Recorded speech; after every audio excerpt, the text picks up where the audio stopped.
Things you must do together before you get married. Kindly subscribe to this channel. It's time to help a lover out. Take a trip together. You learn a lot about the other person when you travel, how they manage travel stress, how organized they are, how good they are with directions, and even how they treat service staff at the airport, hotel, restaurant, or car rental. There's a lot packed into a trip, and all of these details create a larger picture of the person you're marrying. You see how they behave when things go right, and how they cope when things might go wrong.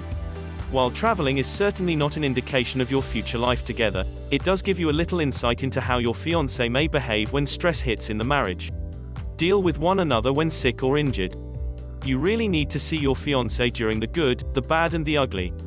Share the holidays together. This is when your fiancé's full family will be on display, and you'll get to meet as many of the clan as possible. Again, the good, the bad, and the ugly.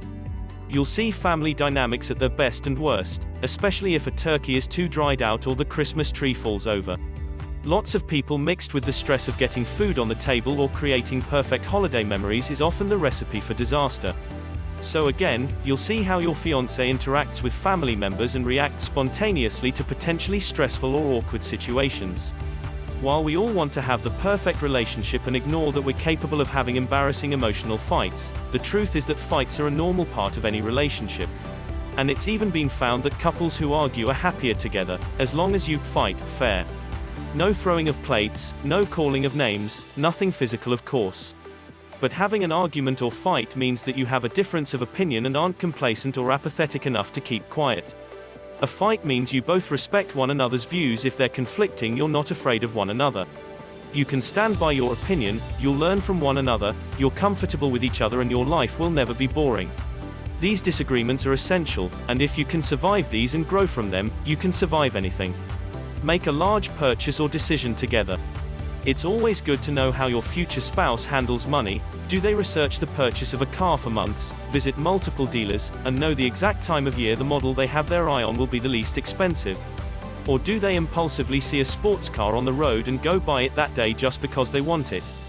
Renting an apartment, buying a house, moving cross-country, planning a large trip, or switching jobs are all large decisions that require more thought than what you'd typically encounter on a weekend together. Yet these are the real-life scenarios and decisions that you need to be exposed to that will give an indication as to how they'll handle future decisions when you're married. It's hard to suggest a length of time that you should be dating before you get married, because every couple is different. We all know those who fall in love at first sight and elope a week later. These couples are often the ones who celebrate 50, 60, 70 years together. While others date for years, follow every guidebook there is on marriage, yet still get divorced. While there are certainly no rules on how to have a successful marriage, we found that if you do the following before you say, "I do," you'll have a much better picture of the person you're marrying and will have a much better chance at a successful marriage. Once you and your partner decide to get married, it can feel like one swift free fall toward the big day. It's easy to get caught up in wedding planning and let every single interaction with your other half revolve around wedding details and decisions. But whether your wedding is months or years away, it's important to take this time not only to prepare for a beautiful wedding but also to get ready for a lasting and happy marriage. To deepen and strengthen your bond, and make the transition into married life even smoother and breezier. Understand each other's values. Long before making the commitment to spend the rest of your lives together, it's important to communicate and discuss your individual values and beliefs, such as religion, family dynamics and rituals, and politics. You may not always agree, but you need to respect each other's viewpoints and ensure that they're not a deal breaker. If you do find yourselves on opposite ends of the spectrum in one area, know that it can still work, but it might take some extra effort and pre-planning in your relationship to decide how to handle conflict, which is a valuable insight for your future life together. So if you haven't skipped town together yet, book a trip. It doesn't need to be far away, lengthy, or expensive, either. Road trips, camping trips, domestic weekend getaways in a home rental. They're all great ways for couples to share experiences outside their usual routines, make new memories, and get used to solving problems: a flat tire, hotel hiccups, cancelled flights as a team. And, of course, they're fun and romantic. If you're booking a more traditional stay, Velez recommends making it easy on yourself and consider an all-inclusive resort, which gives you the chance for downtime without having to worry about details once you get there. Have the money talk. You and your significant other should agree on fundamental topics like finances, even though they're not always fun or easy to discuss. 401 kiloseconds may not be on your mind when you're in your 20s.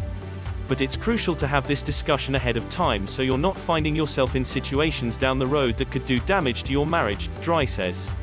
Talk about how you'll share, divide living expenses, how you plan to live, and whether you both expect to work until retirement. Get the conversation going by asking yourselves these 6 important money questions. Talk about kids. Like the money talk, the conversation about kids is an important one. Do you both want them? Share your vision before you exchange vows. Having children is a huge commitment, personally and financially. For the rest of your lives, couples go into marriages thinking it's something they can work out later, or one thinks they can change the other person's mind, but it rarely ends well. It's important to agree on this one from the beginning. Take dance lessons. Consider taking dance lessons, but for an entirely different reason than you may expect. Yes, it's a great way to learn how to move on the dance floor with one another, but equally as important, it's an opportunity to learn together, laugh together, and spend time together, phones down and focused on each other. Not only does living together before marriage have economic benefits, 1 rent instead of 2. And the just plain ugly about your partner, their weird habits, their cleanliness, their morning routine, and make sure you're domestically compatible. If you can't or don't want to live together prior to marriage, perhaps due to geographic location or religious reasons, at least aim to spend weekends together. Have a conversation about any name changes before tying the knot. Whether you decide to take your spouse's last name, keep your own, consider the implications for both of your families and any future children that might come from your marriage. If time and geography permit, spend time together and really get to know your partner's loved ones. A note of caution: if your families come from opposite sides of the country, or even the world, once you're married, especially when it comes to holidays. Take a class together. Going out of your comfort zone and learning something new together, whether it's taking a cooking class or streaming a beginner's yoga session, strengthens your bond over a shared experience. Not only can it be a fun pastime, but better understanding wine allows you to make more personal wedding day selections for you years down the road. You can open a bottle of the same wine you enjoyed on your wedding day, take engagement photos. If you're not sure whether you want to have engagement photos taken before the wedding, go ahead and do it. It's a great opportunity to get to know your photographer a bit. After all, you're about to spend a really important day of your life with him, her, so breaking the ice early can be a smart way to make you feel more comfortable in front of the camera when your wedding day arrives.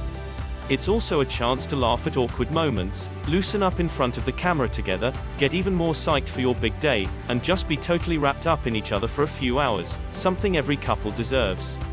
Kindly like and subscribe to this channel so that I can be making more videos for you.